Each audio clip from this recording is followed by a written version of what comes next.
Les disparus du triangle du diable. 3 zones, un même mystère. Il existe sur Terre des lieux où les cartes se déforment, où les instruments se dérèglent, et où les lois de la physique semblent se dissoudre. Des endroits où la mer avale les navires, où les avions s'effacent du ciel, sans appel de détresse, sans trace, sans explication. On les appelle les triangles du diable. 3 zones, 3 énigmes. Le triangle des Bermudes, entre Miami, Porto Rico et les Bahamas. Le triangle du dragon, au large du Japon. Et celui plus froid, plus silencieux, le triangle d'Alaska. 3 points sur le globe. Un même schéma. Tout disparaît.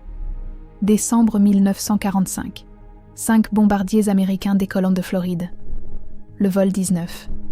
Ciel clair, conditions parfaites. Puis, soudain, les compas deviennent fous. Les pilotes se perdent. Les voix à la radio deviennent confuses, paniquées. Quelques instants plus tard, plus rien. L'escadron entier s'évapore au-dessus de l'océan. Aucune épave, aucun signal.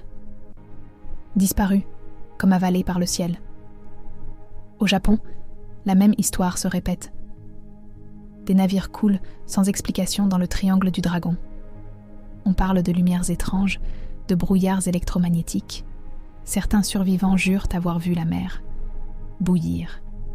Le gouvernement japonais finit par classer la zone comme dangereuse.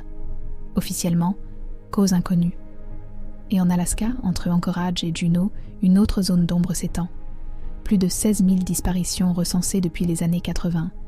Randonneurs, pilotes, explorateurs, jusqu'à un membre du Congrès américain, volatilisé sans laisser la moindre trace. Les radars se brouillent, les moteurs s'éteignent, le silence retombe.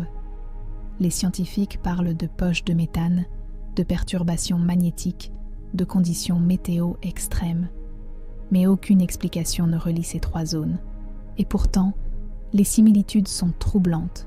Toujours les mêmes phénomènes, les mêmes pertes soudaines de repères, comme si la réalité elle-même se fragmentait. Certains parlent de portails dimensionnels, d'autres de failles temporelles.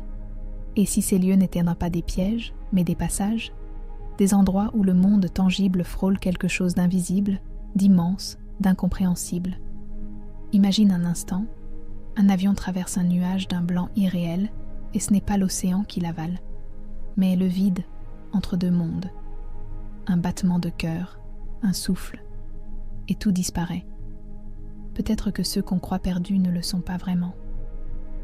Peut-être qu'ils existent encore, ailleurs, dans un espace que notre esprit ne peut concevoir. Les triangles du diable nous rappellent que notre planète garde encore des secrets, des lieux où la science se tait et où le mystère murmure encore. Alors, la prochaine fois que tu verras la mer s'assombrir, ou qu'un vent étrange traversera le ciel, souviens-toi, il existe des frontières invisibles où le monde réel s'effrite et où tout peut disparaître. Abonne-toi pour plus d'histoires de l'autre côté des secrets.